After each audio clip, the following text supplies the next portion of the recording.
কিন্তু আপনাদের ভুলে গেলে চলবে না, বাবা মায়ের পর শিক্ষকদের অবদান সবচেয়ে বেশি, যারা কিনা এই দীর্ঘ 5টি বছর আপনাদের নিজেদের সন্তানের মতো বুকে আগলে রেখেছিলেন, আপনাদের ভালো মন্দের দিক নির্দেশনা দিয়েছিলেন।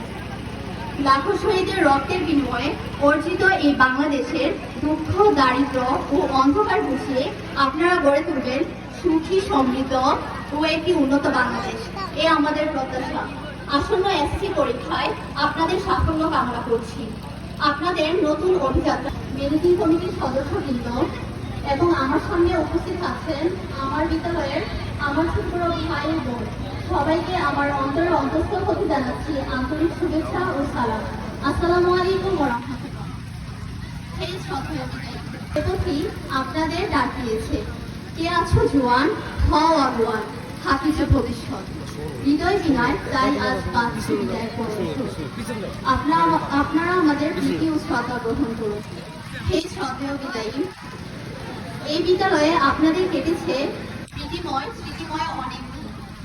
আপনাদের প্রাণোজ্জ্বল পদভারে এই বিদ্যালয়ের আঙিনা ছিল মুখরিত।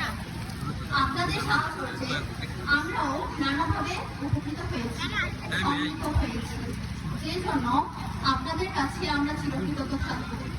চলার পথে যদি কখনো আমরা আপনাদের কষ্ট দিয়ে থাকি, আপনাদের সাথে বেয়াদবি করে থাকি, আমাদের ক্ষমা করে দিবেন। এই শ্রদ্ধেয় বিদায়ী, আজ আপনারা এই বিদ্যালয় হতে দীর্ঘ সময় পড়াশোনার পাঠ ছুটিয়ে বিদায় নিতে যাচ্ছেন। তবে এই বিদায় আনুষ্ঠানিকতা মাত্র। মন থেকে কখনোই কাউকে বিদায় দেওয়া সম্ভব নয়। মনে রাখবেন, আপনারা শিক্ষা জীবনের এক স্তর হতে আরেক স্তরে উন্নীত হতে যাচ্ছেন, যে জন্য আপনাদের অভিনন্দন জানাচ্ছি। আপনারা এগিয়ে যাবেন আরো সামনে। শিক্ষা জীবনের সামনের পথগুলো পাড়ি দিয়ে সকলে ছড়িয়ে পড়বেন নিজ নিজ কর্মক্ষেত্রে। আপনারা হয়তো কেউ ডক্টর হবেন, ইঞ্জিনিয়ার